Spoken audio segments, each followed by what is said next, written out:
Today, we're talking about how we can fight burnout and love our jobs even more simply by prioritizing well.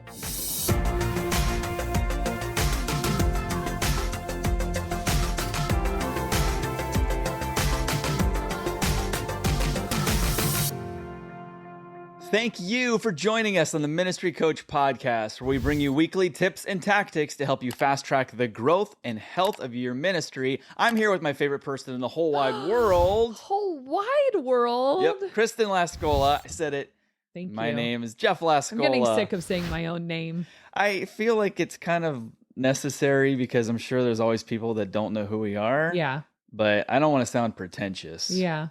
But maybe it's more pretentious just to assume you know who I am. Right. Nobody knows who I am. Nobody cares who I am. At our church, this is no joke. I'm Kristen's husband. Like, I don't even have a first name. Who are you? Oh, you're Kristen's husband. Arrived. Yeah, you right. have arrived. You know that is like the most flattering title anyone could ever. Oh, JK, maybe. JK. That is pretentious. Too far. Okay, today we're talking all about what? Priorities? Prioritizing? Yeah, so we did a great episode, if I do say so myself, speaking of pretentious, on time management a few months ago. And so we're going to get a little more specific tonight, and we're going to talk about prioritizing. Once you've kind of got the time management thing down, how do you decide what you do and what you don't do? And this comes from a really great book. If you're a leader and you haven't read John Maxwell, what are you even doing with your leadership life? Okay, so this is from John Maxwell's book, The 21 Irrefutable Laws of Leadership. And he does a segment on the laws of priorities. And there's 3 R's that we're going to talk about today. Okay. So take some notes. Unless you're driving, then just try to remember really hard. So he kind of starts out by talking about how busyness makes us feel like we're achieving something. Okay. So just by... I would totally agree with that. Yeah. But it can be the wrong things. Yeah. You know what I mean? So just because you're busy, which we all are. I overheard these 2 moms talking today at preschool drop off, and she's like, "Hey, how was your summer?" And she's like, "It's been busy, but good." And I thought to myself, people say that all the time. How are you? Busy, but good, busy, but good. And there's this thing of like, we're all busy, but then we can fall into this trap of thinking busyness equals productivity or achievement. And we might just be focusing on the urgent, not the important. Yeah. So that's like those days where you feel like I worked all day, but I got nothing accomplished. Yeah. And maybe you got some, satisfaction of checking some things off a to-do list. Right. That is me. I want to check it off. But are we checking the right things off? And are we prioritizing where we get the most bang for our buck personally and ministerially? So we're going to talk a little bit about that today. So before we get into the 3 R's of prioritizing, John Maxwell, he paints this picture of what prioritizing requires a leader to do. And he says, number 1, it requires you to continually think ahead. And I would say really early on in my ministry, I was flying by the seat of my pants. Like, it would be program day, and I'm like, what are we doing? Right. I can't say I didn't have time to think ahead because I was way less busy then than I am now. And somehow... Isn't that interesting? It's so weird because I think about it. I was like 21. I was not married. I had no kids. Given I was in school, I was still in college. So that was hard. College, like anybody does anything there. That's fantasy land. I know, but at the time you feel like you're just sprinting and you're like, I have no time for anything. It's like, oh, little do you know what's coming. So I feel like I can't say it was because I didn't have enough time. It's just I didn't know how to structure my priorities because I'm busier now than ever. And I feel like I can get everything done. Yeah. So it forces us to continually think ahead. So here are some pro tips for that. We're still on the number one thing.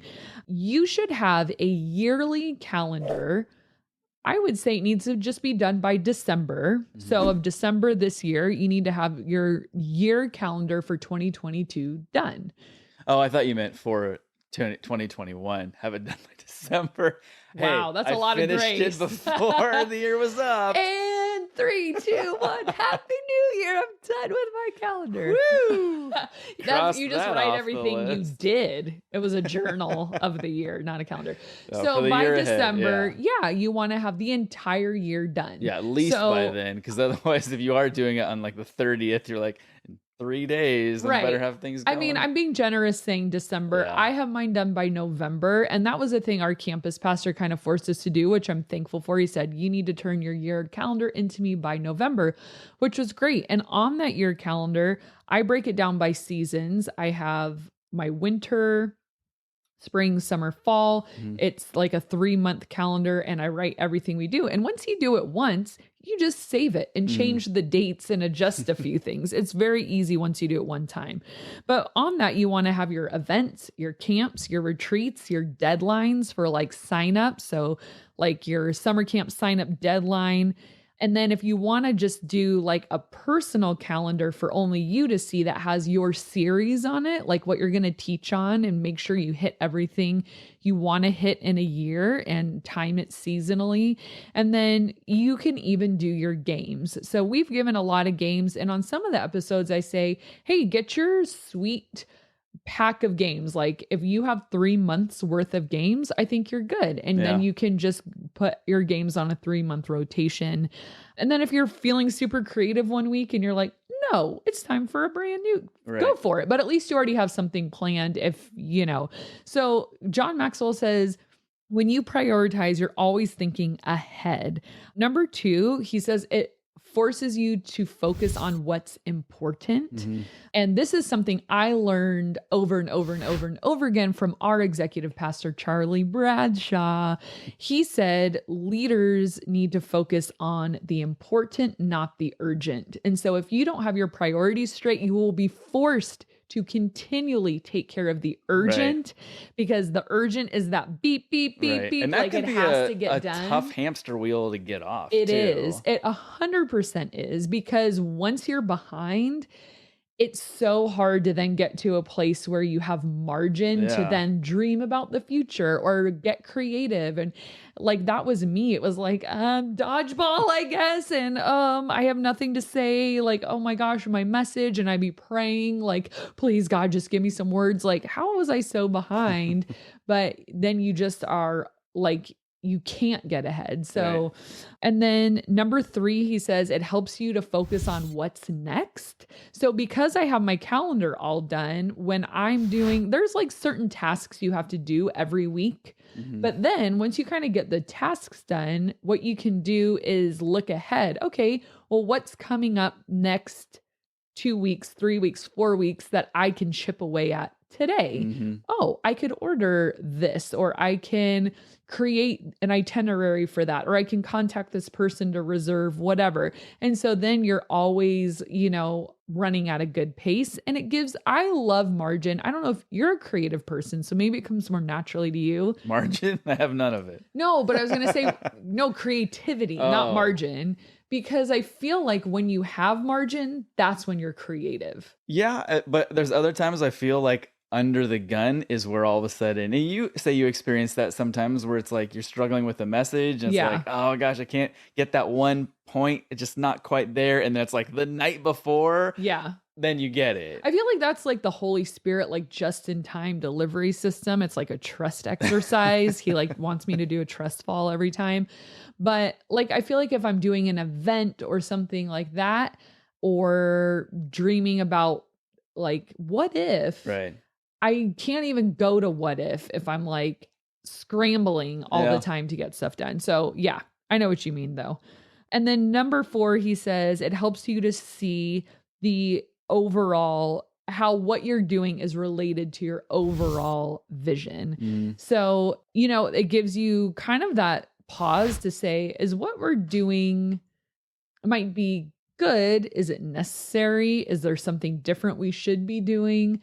Just because we've done something the same way for years, I get stuck in that rut. I am like, all right, plug and play. Right. Like, what did we do? That's what we're doing again. Just shift it to the new dates of the new year, But if we start to kind of question, like, hey, why do we do this? Was this good? Does this fit with our mission and our vision? Is it just work? Right. Is it like, there's been plenty of events that our church has done when we were at a certain size. Remember, we used to do Sunday Fun Day. We would go to the park, the whole church would come out. We do like a guacamole and salsa contest. And, it was kind of like a get to know you thing. Yeah. Well, that's when our church was smaller, and it doesn't really do the job anymore. Yeah. So then we have to think of like, well, that no longer serves our purposes. What can we put there instead? And as your ministry continues to grow and evolve and change, you might have to ask yourself, is this really serving our purpose and our vision anymore? So prioritizing allows for all of that. Yeah, I think it's important too when you talk about, is this a part of the vision? Is it guiding that ship in that one direction that you want it to go? Or is your weekly, like what you're accomplishing every week, is it more just like the rat race of just trying to keep, I got to keep up with the urgent, and also like, is your weekly program just content, or I just need to have something. I just need to do a message. I just need to do a game, but there's no function of it in going towards the direction you want your ministry to go in. Yeah. It's not part of your vision. Right. And that's scary, because then you kind of look back and it's like, what have I done the last 3 months? Like, I barely got a message done every week. And we kind of just, for a lack of a better phrase, willy-nilly played a game, or, had, we need to do some sort of service project. We'll just do this because it's easy. Yeah. Whereas if you're really intentional about planning those things out, then it's like, these are all moving and all rowing in the same direction that we want to go in. Yeah. And that all takes time to plan and prepare and to know what you're doing and know what is your vision. Where do you want your ministry to be? And whether that's 3 months, 6 months, 3 years down the road. Yeah. And so it just takes the discipline, on the front end to, maybe you need to just like take a week and get out of the office and just get organized, and just try to have people fill in for you where they can, but then just sit down and really hone in on, what do I need to accomplish this fall, this summer, whatever it might be, and start to gain a little bit of margin for yourself. So how do we know what to prioritize? Well, John Maxwell has the 3 R's that's like the law of priorities. And he says, the first question you want to ask yourself is, what is required? What must I do that nobody can or should do for me? So there's some things that we just have to do. Like, we don't really, it's not something we can just say, that doesn't really fit into my priorities right now. Like, it's just what is required. Like, it has to be a priority. And I came up with some examples for what I see as my required priorities. Number 1 would be to lead my staff and volunteers. I can't delegate that. It has to come from me. Connecting with parents is another one that I think that has to come directly from me. It's required. You can't run a youth ministry and ignore parents. You just will run yourself into the ground. If parents don't like what you're doing, they're going to take their kid elsewhere. I love what one of our senior pastors always says is, remember who pays your paycheck.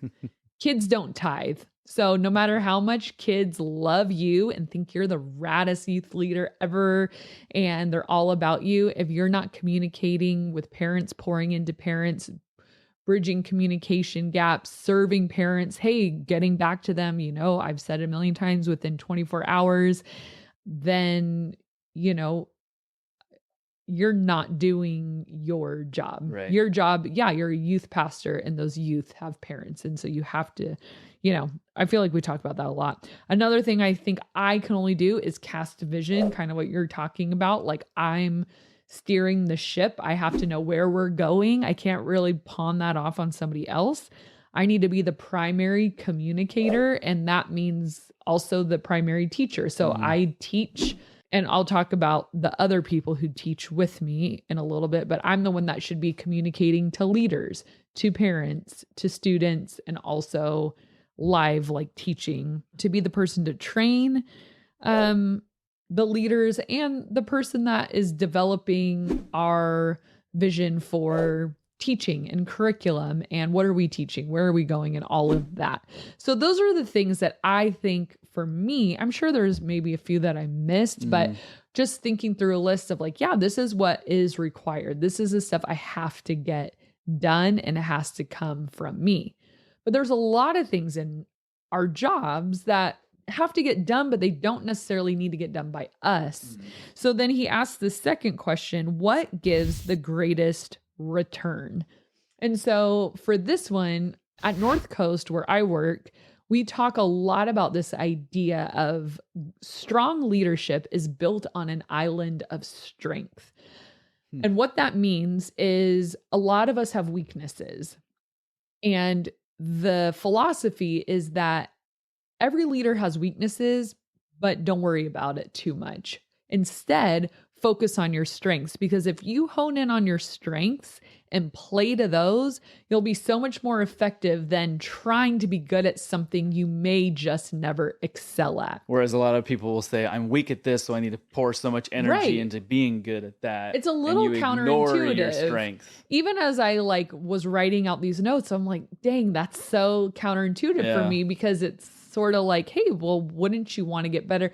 But the idea is no, play to your A game, and then things that you're not so good at, if someone else can, John Maxwell says, if someone else can do those things at 80% of what you can do, let them do it, let somebody else do it.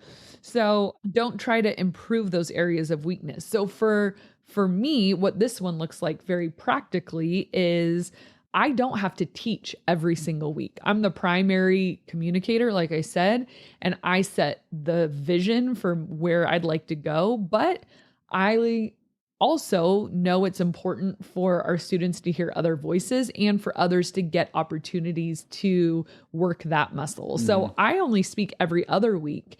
And if somebody comes and they want to speak, then I work with them, and maybe that puts another week between me and speaking.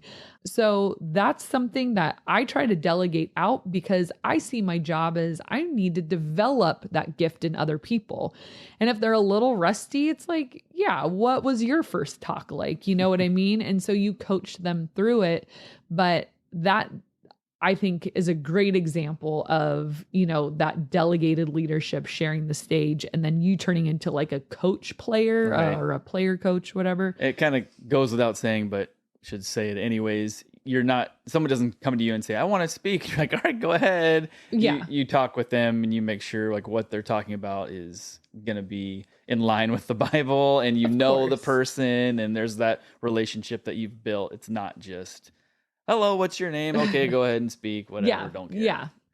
Yeah. And another one for that is, along with the teaching, is we write talk sheets for our small groups based off of the messages. So it's like the message you listen to, and then there's questions based on that. So I don't have to write all of those. So I say whoever speaks should probably be the one writing those questions. Unless I have a guest speaker, like someone random, I don't ask them, I need a talk sheet from you. You could do that if you want. They'd probably be happy to.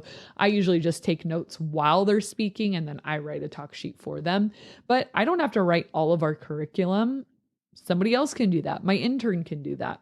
And actually, another benefit of having other people speak is, this is true for adults too, but when you have the same pastor kind of coming up and speaking every week, you get into sort of a rhythm, and I'll be honest, sometimes my mind will start to wander or check out, but all of a sudden somebody new comes up and I'm like glued to every word because I'm like, I haven't Totally. heard this person before. I know. Sometimes I'll hear my students go up to get, oh my gosh, that was so good. I'm like, like you never tell me when there's that. a guest speaker, right? Yeah, because it's like the novelty. Right. I feel like they're like, it's Kristen, you know. And it's not even so much what you're saying; it's just who is saying it, and it's like you hear their voice, and it kind of just it sounds like I'm saying in one ear and out the other, but I just feel like you hone in a little bit closer when there's somebody new. For sure, we all do. If for no other reason you're saying to judge them, like let's see what you got there. Preacher boy, prove it to me. And then another great one that, like, this doesn't even have to be a staff person, but someone besides you can MC and lead games. I have some of my volunteers that are more extroverted and energetic do that. It's like they can lead a game of dodgeball. They can get up on the stage with a mic and do announcements and be funny and engaging and all of that. So it doesn't have to be you. That's something that can definitely be delegated. It might not be the best use of your time every single week. Someone else could do your video, your social media, your graphics, your logo. Like, I can't tell you how many hours I would spend like on PicMonkey just trying to make, because I didn't know how to use Photoshop or anything, trying to make a cool flyer, and it would be like an hour and a half later. I'm like, I'm still working on this. The juniors are going to throw it away. But other people that are good and quick at it can knock stuff out so quick, you know. So if that's not your strength, find someone else to do it. Set up and tear down. That can be delegated to students. If you don't have a student leadership team, definitely get one so that they can do that. And then money stuff doesn't have to be you. If you have an intern or a volunteer that can just make deposits for you, count money, whatever, you can delegate that. And then people would probably disagree with this one, but I feel like youth pastors don't always make the best small group leaders. That came out wrong. Not that they don't make good small group leaders, but I don't feel like it's the best use of their time. And the reason for that is I feel like youth pastors need to be available during that time for other things, whether a kid needs to get sent out of their small group, if a parent comes early and has a question, if there's some kind of emergency or like, I just feel like you being unavailable for that 30, 45 minutes, just my personal belief, I think your youth pastor talents could be better spent elsewhere. Yeah. What's really hard, because I think a lot of youth pastors like to lead small groups, but it was so funny. My intern the other day, he was like walking around the office, like looking for a hole punch, and I didn't really pay attention to it. And then I like look over and I'm like, what are you doing? And he's like, oh, I'm hole punching all these like prayer journal entry things. Like, we give the leaders binders that have the talk sheet and everything in it. And then part of it's a prayer journal that you print out, and he wanted to put it in the binders. I'm like, Caleb, like, your best use of time and talent right now is not punching holes in 200 pieces of paper. I said, save that for one of the high schoolers who's always begging us to like help out and do something. They'll be here, you know? So like helping other people steer their talents too, if they're just doing tasks that you're like, hey, you would be way better doing whatever, you know. It was just so funny because I'm like, we have a program starting soon. Like, you're gifted in other things, not hole punching. But I had to hand it to him. At least he was willing to do menial tasks that are just mundane. But I was like, no, like there's other people who can do that would be happy to. Like, we have high schoolers that are begging us all the time to help in junior high. I just think they're not ready to punch these holes. Yeah. Okay, so number 3 is what brings the greatest reward? And that is actually to you. What brings the greatest reward to you? He says life is too short to not do something you love. So what energizes you? What part of your job keeps you passionate? For me, it's my time with my leaders. I love hanging out with my volunteer leaders. That is kind of my substitute for my small group because I don't have that. So I kind of see my small group leaders as my life group. my small group. I love going on retreats with them. I love doing leader night outs with them. I love hanging out late with them. I just think they're the most fun group of people. So that energizes me. I love pouring into that group. Connecting with parents energizes me.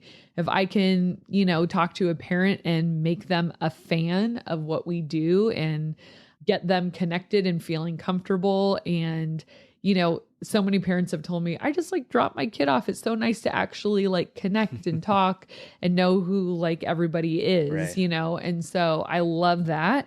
And I love training and equipping and mentoring my leaders. I love being that coach. It's so fun to platform other people and watch them fly. And I love playing. I love hanging with the kids and just playing games, hanging out, being silly, dance parties, just being weird and wild with junior hires.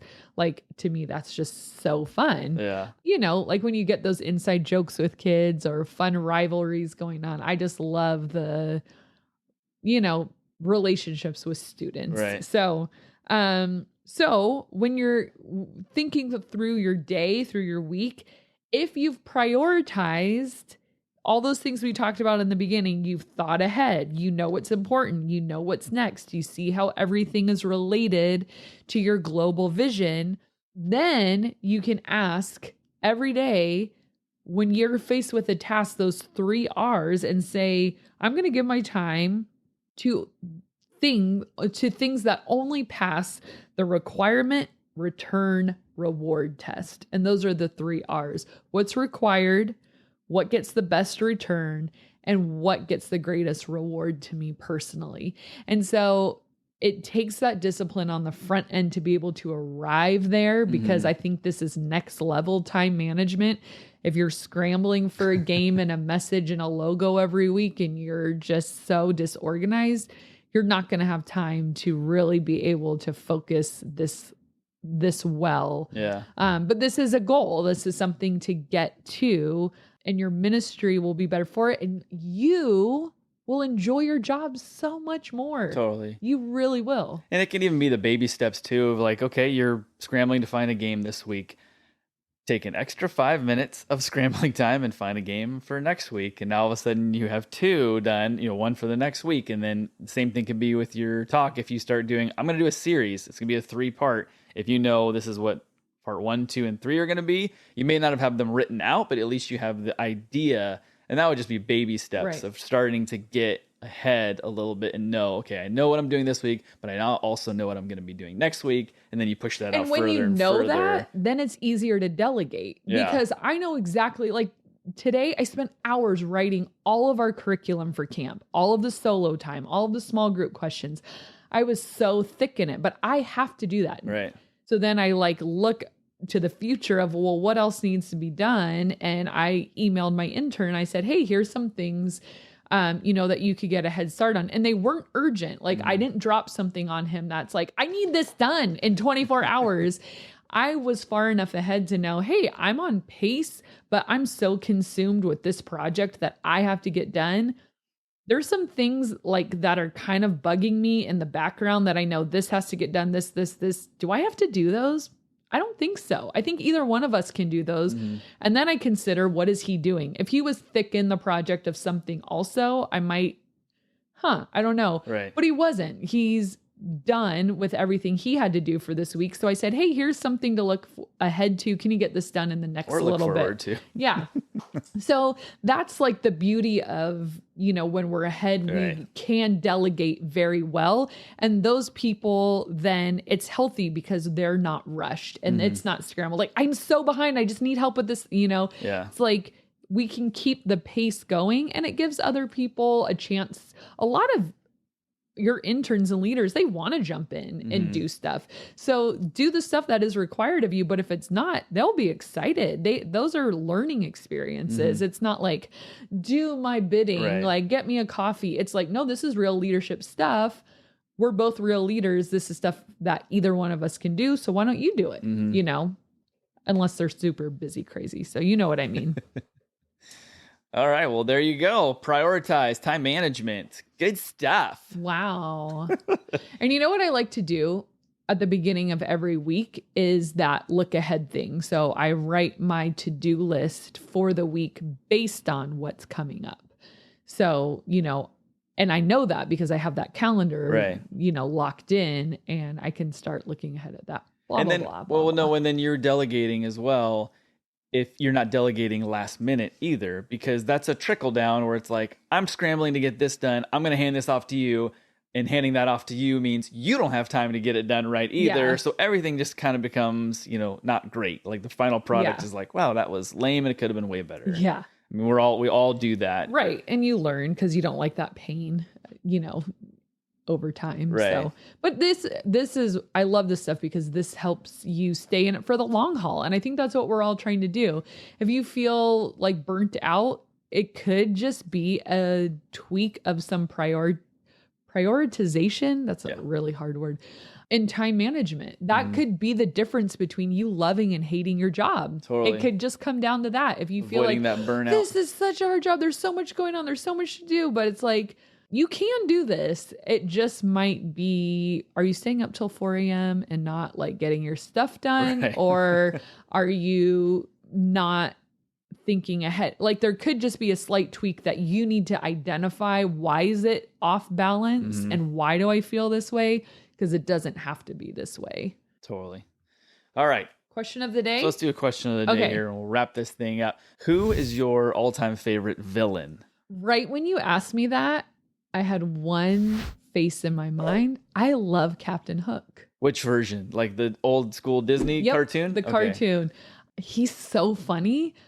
I think I don't know. He has a little swag to him that I really like. I saw him at Disneyland once and whoever was in that costume was doing a great job. And it just made me love him even more. It just encompassed he's awkward a little, but cause he's so scared of everything, right. But he comes across as being like, I don't care. Remember he shoots that guy that's singing and the guy falls and he where were we, But then watching him and the crocodile together is just hilarious to me.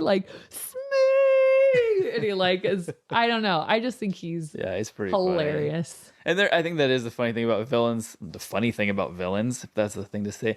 But there's legitimately, I'm afraid of this person. So that therefore the actor did a great job. Yeah. And then there's humorous, kind of like how you like Captain Hook. I think I always default to the humorous ones too. Yeah. But I do think I have to say is Darth Vader. He's not humorous, but it's just the coolest villain, I think. When you were little, did you call him Dark Vader? I don't remember. Every little probably. Kid says Dark Vader. Our almost 3-year-old says Dark Gator. So Dark Gator. But if I were to go for a humorous one, I just want to give props because Luca is my new favorite movie, the Pixar movie. Yeah. And I know Ercole Visconti, I think he's hilarious. Yeah, you're always quoting him. Totally out of the blue, I'll quote it. Who wants to watch me eat a big sandwich? It has nothing to do with anything. He'll just say these things. Anyways, if you haven't seen Luca, watch it. I thought it was a good movie. If you haven't seen Peter Pan, watch it. It's a good one. Anyways, thank you guys for watching us and listening to us, and we will see you next time.